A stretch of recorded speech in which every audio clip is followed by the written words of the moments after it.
Le pouvoir en place en termes de comptabilité, de validation des signatures et de recours, moult interrogations côtoient les modalités pratiques de l'applicabilité de la loi, ainsi qu'en témoignent les experts électoraux Valdiodio Ndiaye et Mamadou Seck, respectivement membres du collectif des organisations de la société civile pour les élections et coordonnateurs de l'unité d'assistance électorale à Gorée Institute.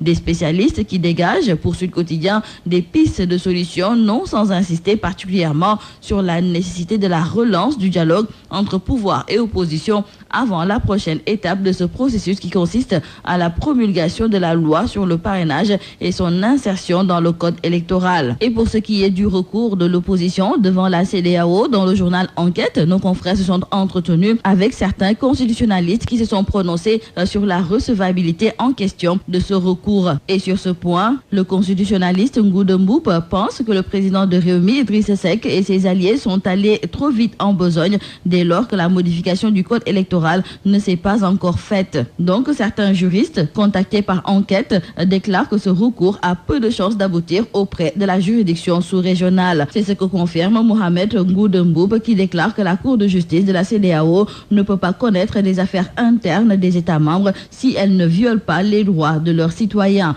Or, dans ce cas de figure, aucune violation des droits des Sénégalais n'est établie. Khalifa Sall s'est aussi prononcé concernant la loi sur le parrainage et c'est pour la dénoncer. C'est dans sa cellule depuis la prison de Rebeuss, nous disent nos confrères du journal Vox Populi, que Khalifa Ababacar Sall a réagi à l'adoption par l'Assemblée nationale de la loi instituant le parrainage à toutes les élections. Et selon Khalifa, ce texte cache des desseins inavoués d'écarter des candidats à la présidentielle. Nos confrères du journal Les Échos nous rapportent aussi les propos du maire de Dakar, Khalifa Sall, et ce dernier déclare que c'est un texte grotesque taillé sur mesure pour un hypothétique second mandat. Ensuite, Khalifa prône la continuité de la lutte contre le régime. Dans le journal L'Observateur, nos confrères se sont intéressés à Idrissa Seck et El Hadj Malick Gakou, deux leaders de l'opposition. Et nos confrères décrivent que ces deux leaders politiques sont dans la même équipe, jouent tous les deux pour le même objectif, à savoir le départ du régime Sall,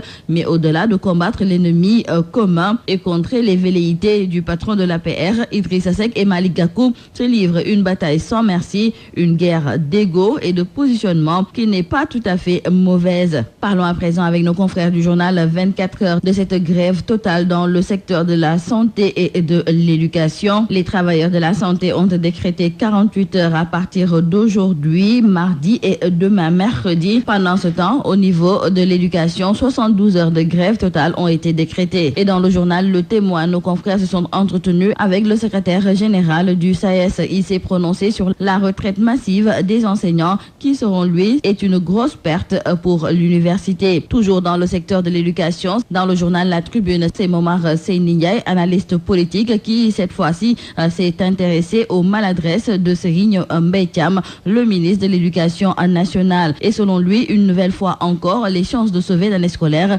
viennent de s'envoler avec cette maladresse du ministre qui a annihilé l'espoir de sceller un accord pour arrêter la spirale des grèves perlées. Le président de la République a réceptionné hier 1000 unités de matériel agricole destiné au monde rural. Et nos confrères du quotidien Le Soleil nous indiquent que ce matériel a été acquis grâce à la coopération avec la République de l'Inde. Et donc, ce lot d'équipements composé de tracteurs, de moissonneuses-batteuses et autres matériels de génie civil vise à intensifier la mécanisation de l'agriculture sénégalaise et à mettre fin à la tyrannie des importations de riz au Sénégal à travers l'aménagement de plus de 20 000 hectares de terre dans la vallée du fleuve Sénégal. Et nous terminons par nos confrères du journal La Cloche qui nous parle de cette grève de la faim qu'observent 400 détenus au niveau de la maison d'arrêt et de correction de Thiès. Ces derniers veulent des conditions de détention meilleures et veulent coûte que coûte le départ de leur chef de cour Makhtar Faye,